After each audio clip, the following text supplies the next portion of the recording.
Hello, fellow spiritual travelers. Welcome home to Unity Center of Cedar Rapids, a positive path for spiritual living. Our inspirational message today is one that will connect spirituality with your daily life journey. We're glad you're with us.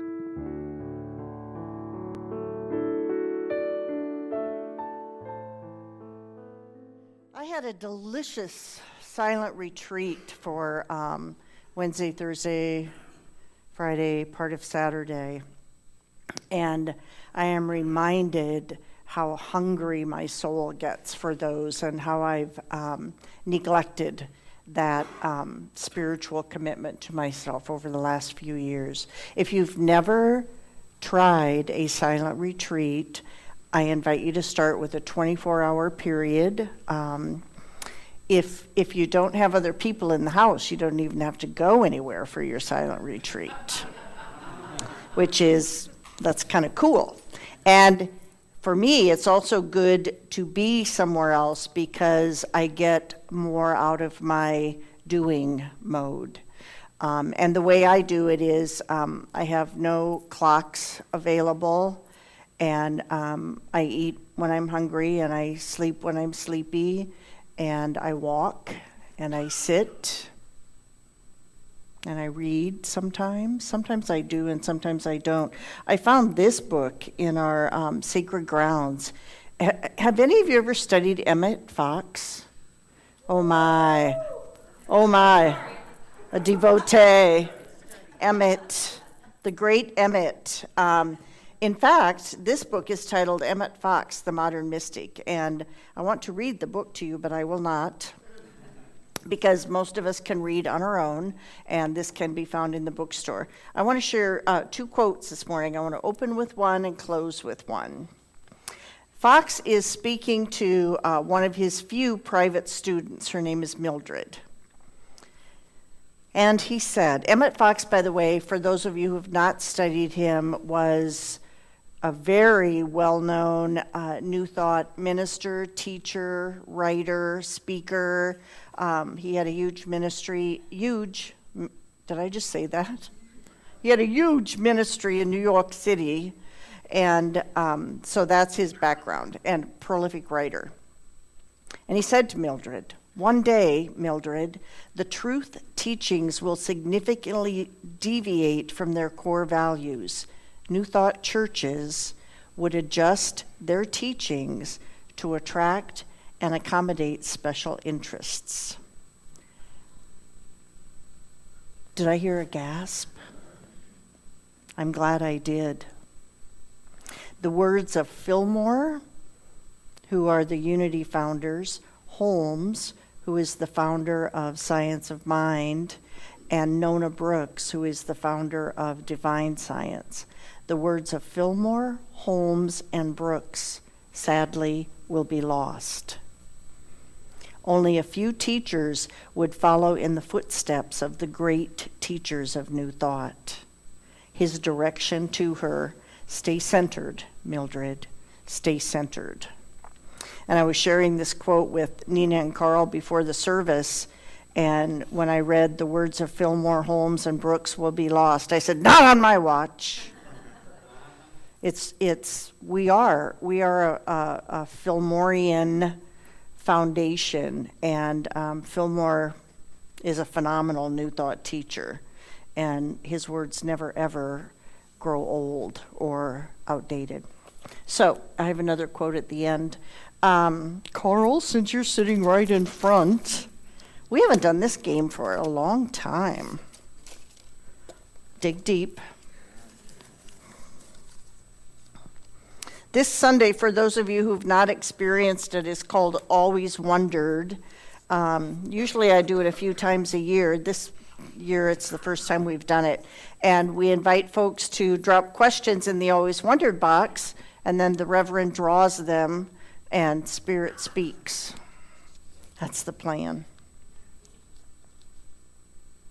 Ooh, how does one know if it is a calling or a job? How many of us have ever had a job? like a job.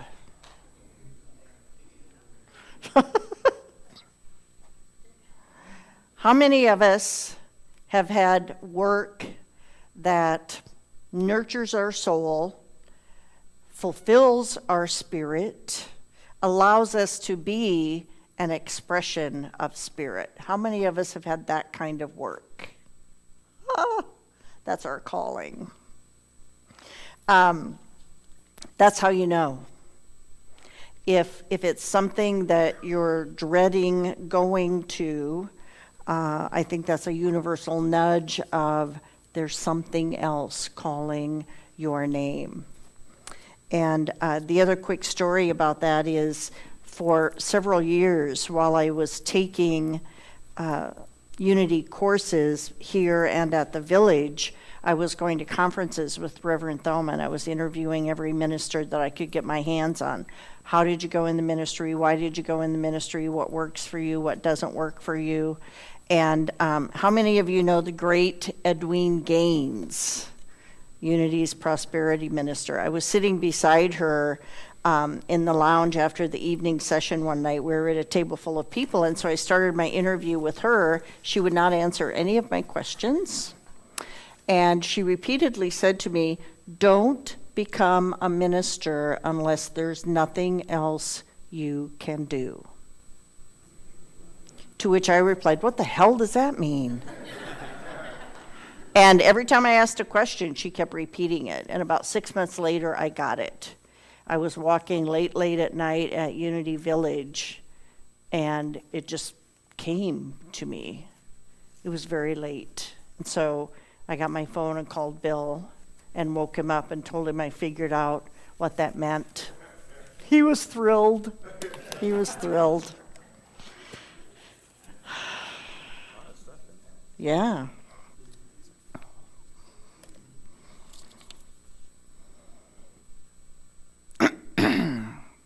These are good ones. How do we best use our emotions without being overrun by their power? Pardon me? Please do that one. I thought maybe you had the answer do that for one. it. No, I don't. How do we best use our emotions? That's a really key phrase. Emotion is feeling, right? Behind a feeling is a thought. Behind a thought is a belief. So some of the emotions that come up for me are what we might tag negative emotions. How do I best use anger without being overrun by anger? How do I best use the emotion of fear without being overrun by fear?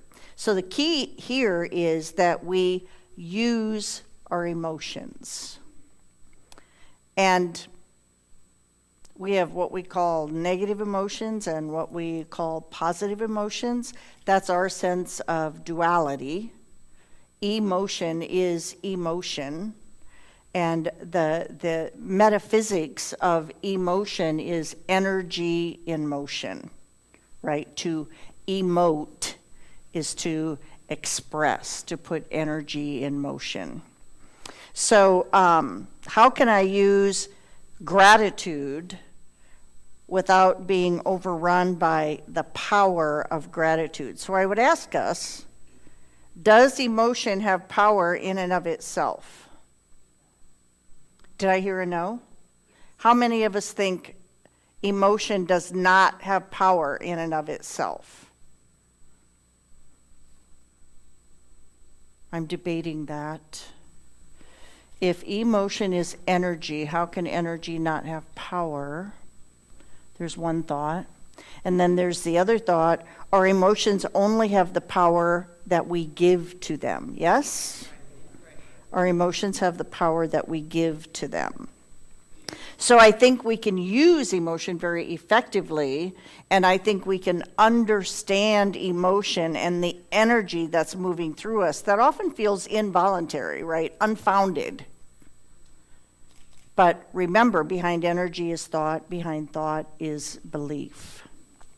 So, for instance, if I'm being overrun by frustration or impatience, which hardly ever happens with me, for those of you that know me well, if I'm being overrun by that, what I need to do, what I do is return to breath, return to the ground of my being, get to the thought, and get to the belief. So I think understanding thought and belief behind emotion helps us to manage it and use it. And I think it's important to express, to emote, to let it out. And as we spiritually evolve, we find very healthy ways to do that, do we not? Like what? Like what? Like what healthy ways? For instance, well, let's take frustration or impatience.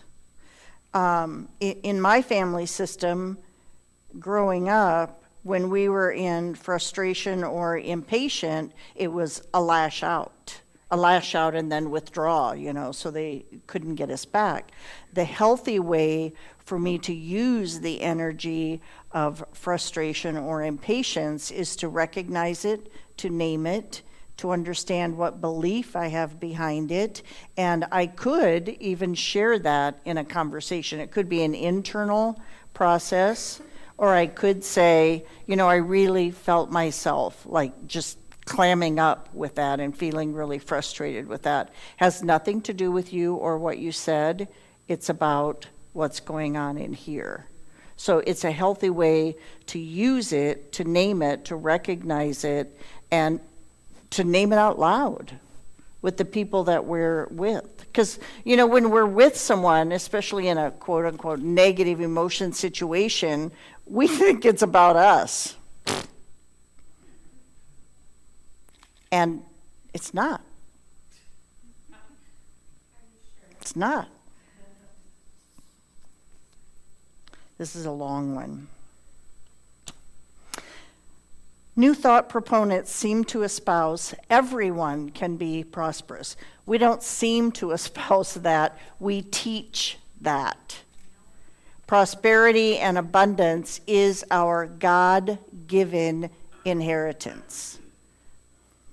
Okay, so clear that up. This seems to get translated to money.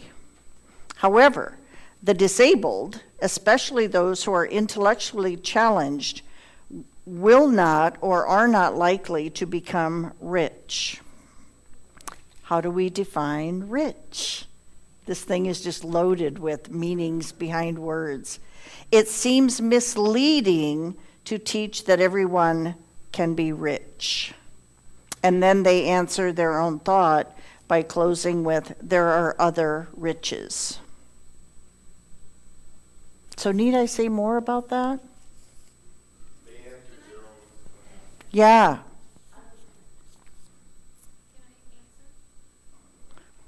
Maybe.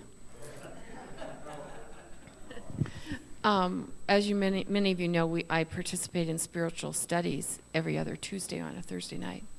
And someone came and they were talking about how they were feeling financially stressed.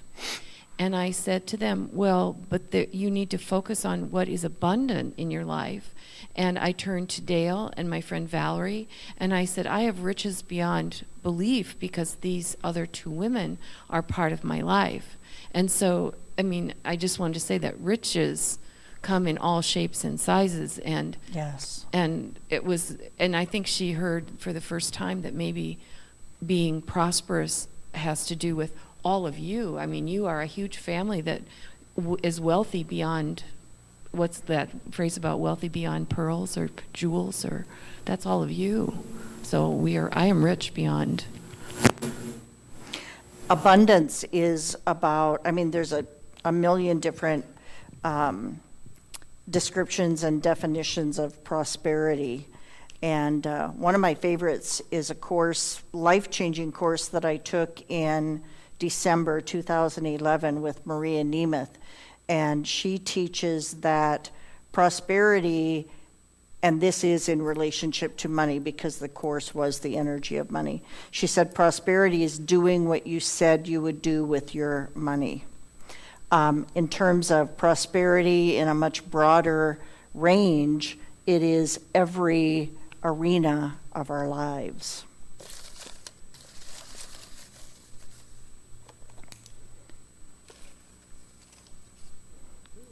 It's a skinny one. Oh, I want everyone who has the answer to this to line up in front and grab the microphone. How can we overcome fear?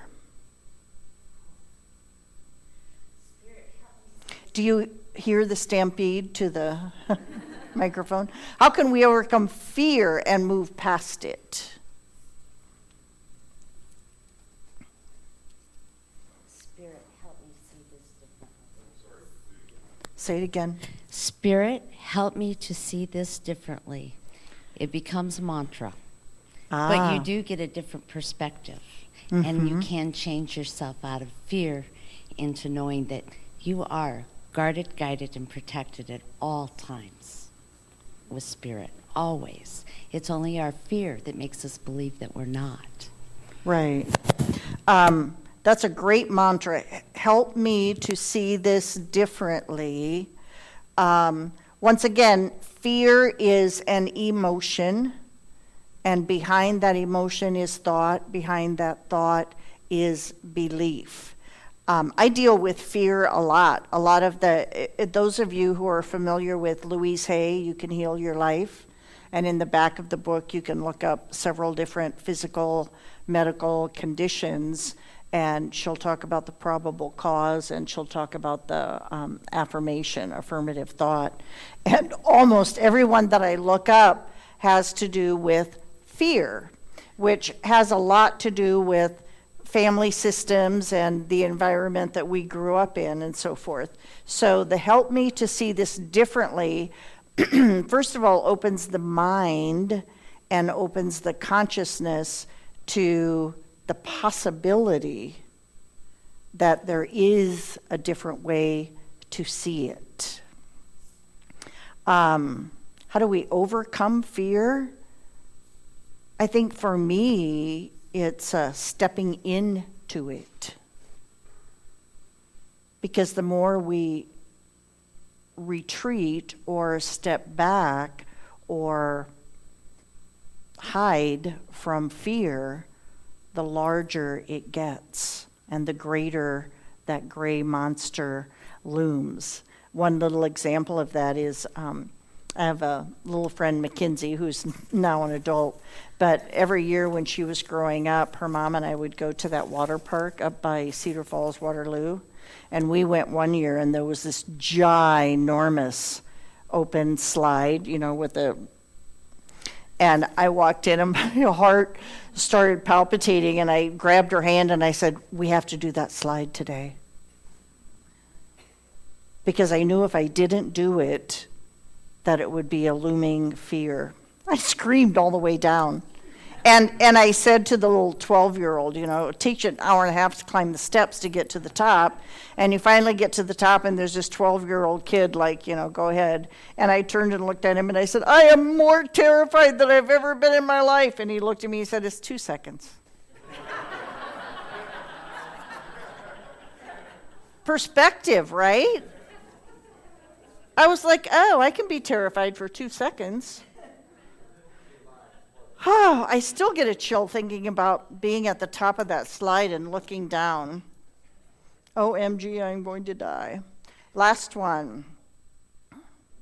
Ooh, this is great. In fact, Emmett Fox, there's a whole chapter on life, birth, death, not recycle. What's that word?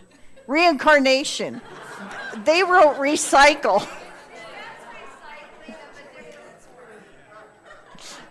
Here's the question. Where do you suppose we go when we pass? Do we recycle? I love that. Perish, Transform. Yes, we recycle. Yes, we perish. And yes, we transform. You don't actually find a lot of New Thought writing about reincarnation.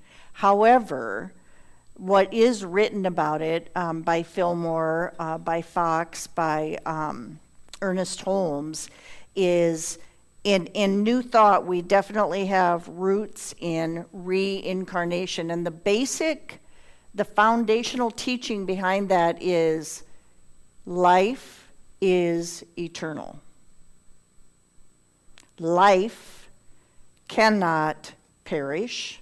Life cannot stop. Life cannot die. Is everybody in the room on board with that? Do we get what that means? We're in a physical vessel. We're in a skin suit that Holmes says is a very accurate reflection of our consciousness. And this skin suit, as far as we know, is not designed to be eternal. So the physical system does indeed perish. The physical body stops at some point. I've been around it more times than I can count, and I've watched it happen in so many different ways. It is sometimes an excruciating moment. It is sometimes a very sacred and serene moment. So life, which in Unity we might name as our spirit, as our soul, right? Life is eternal. And Fox described it so well when he talked about literally, physically laying down the skin suit, laying down the garment. Our soul gets to a point where it's no longer necessary to be in this realm, to be in this physical skin suit, to be in our circumstance. So what happens when we lay down the physical body? Where does the soul go? I think the true answer is we don't know. That's what I think. Clergy, I'll say this out loud, clergy makes up a lot of stories about what happens and where we go. What I do know for sure is that soul lives on. That life created out of the energy of divine love, created out of the energy of spirit, that life cannot terminate. That life cannot stop.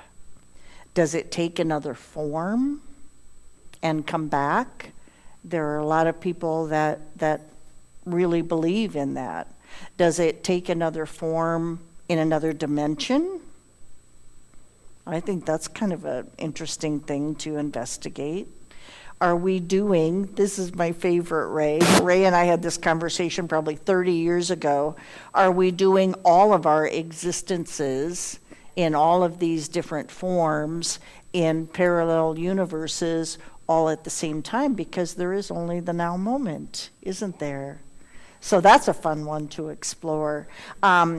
Do we go up in the sky beyond the clouds to a place paved with gold streets and meet the guy who's Caucasian, by the way, with long hair in a white robe with a big gold G on his chest? That one I don't buy. Do we go to a place where we suffer for all of eternity, burning in the fires of hell? That one I don't buy either. Because I think the place that we call heaven, the kingdom of heaven, Jesus taught all the time, the kingdom of heaven is at hand.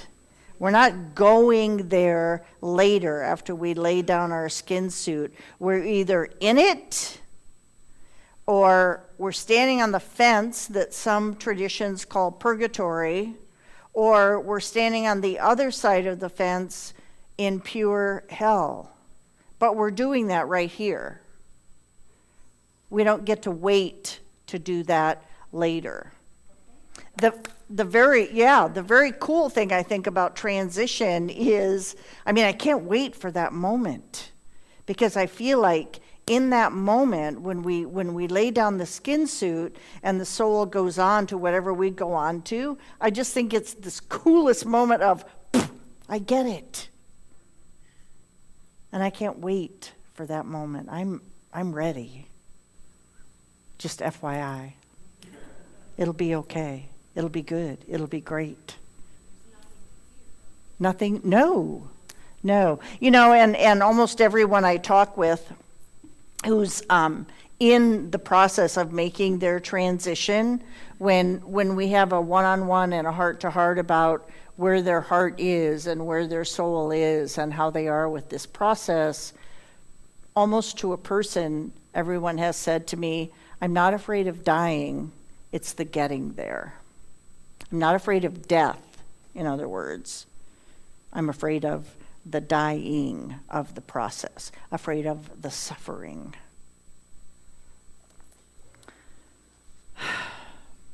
So, related to that idea and related to our current times and current conditions, I wanted to share this thought. Man is here to develop his soul. We are here to develop our soul, to evolve it, to express it, to become all that he can possibly be. He must be self-reliant and rise above a consciousness of being directed, ordered about, and led everywhere, being told what to do. And until this realization, man will struggle. There are grave days ahead if Americans do not wake up. And he emigrated, by the way, from Europe and grew up in Europe and became a U.S. citizen and loved Europe and England, and loved America. He says there are grave days ahead if Americans do not wake up. Those who will reclaim their inspiration, strength. It's one of our 12 powers. It's the base of the spine. It's the spiritual character on which we stand. So those who will reclaim their inspiration, strength, and God-given abilities will have the opportunity to get their lives and their country back to center. Appropriate for these times, this day?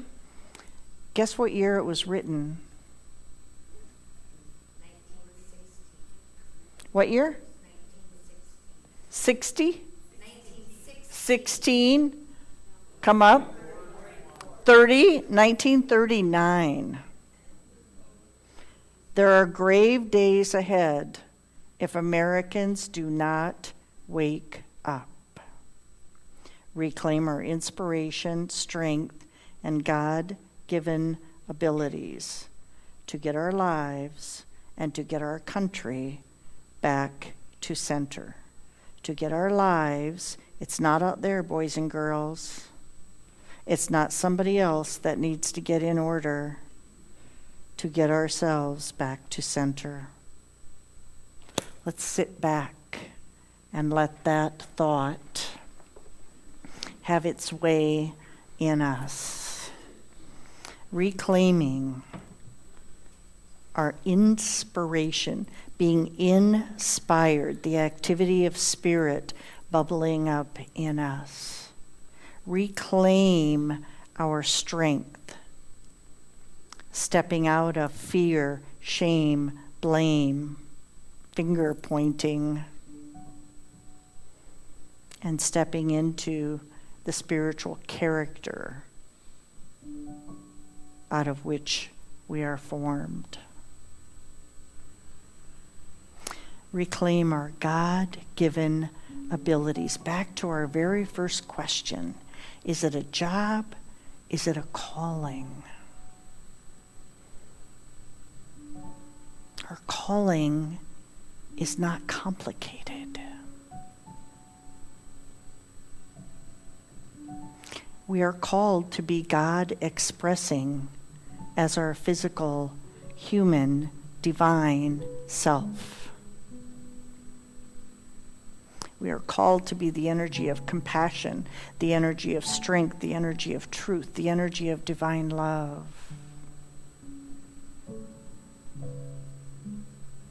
We are called to be kind to ourselves and to one another.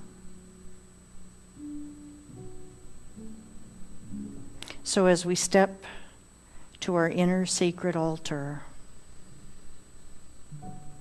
let this be the moment on this holy ground and in this delicious moment. Let us return to center. Let us return to the ground of our being,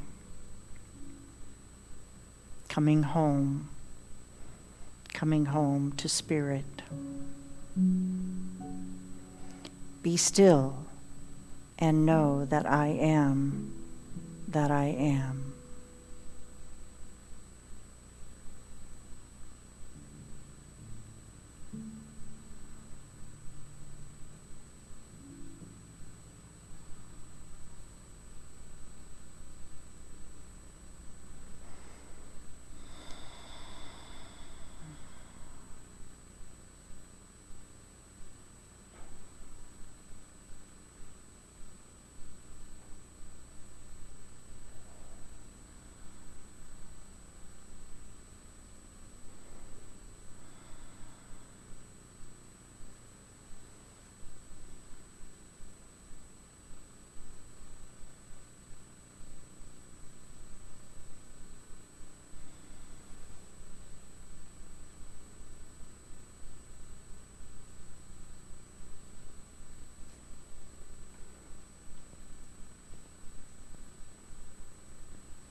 Our Father,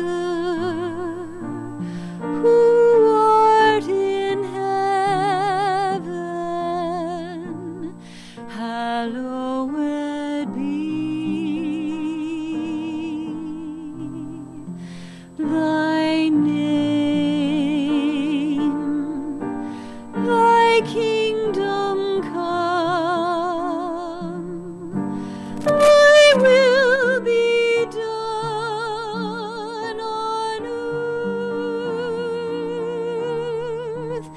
as it is in heaven.